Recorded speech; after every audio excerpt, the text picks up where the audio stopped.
కృష్ణ.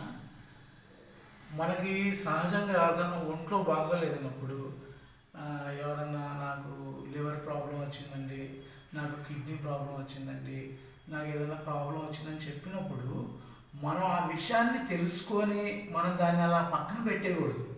ఆ విషయాన్ని తెలుసుకొని అది ఎందుకు వస్తుంది, దానికి ఏ ప్రాబ్లమ్స్, ఏ ఫుడ్ తింటే అలా వస్తుంది, ఏ కారణాల వల్ల అది వస్తుందో తెలుసుకొని ఆ మన జీవితంలో ఆ మార్పులు చేసుకొని ఆ అనారోగ్యం, ఆ రోగానికి దూరంగా ఉండాలన్నమాట. భగవంతుడు మనకి ఒక్కొక్క విషయంలో ఒక్కొక్క టైంలో కొన్ని కొన్ని విషయాలు తెలియజేస్తాడు. ఇలా ఉండొద్దు నువ్వు, ఇలా ఉండొద్దు నువ్వు అని. ఆ విషయాలు తెలియజేసినప్పుడు ఆ విషయాన్ని మన జీవితంలో మార్పులు చేసుకోవడం వల్ల దీర్ఘకాలిక వ్యాధులు ముందే రాకుండా మనం అరికట్టవచ్చు. సపోజ్ ఇట్లాంటి ఫుడ్లు తింటే ఇలాంటి రోగాలు వస్తాయి అన్నప్పుడు మనం వెంటనే మన లైఫ్ స్టైల్ మార్చుకోవాలి. అంతేగాని వాడెవడిగా వచ్చింది మనకి ఎందుకు వచ్చింది అని చెప్పి మనం అట్లా ఉండకూడదు.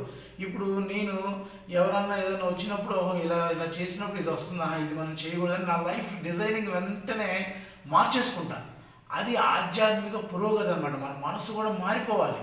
అలా మారిపోయి మనం ప్రతి దాన్ని సాధన చేస్తున్నప్పుడు మనకు ఎటువంటి అనారోగ్యం రాదు.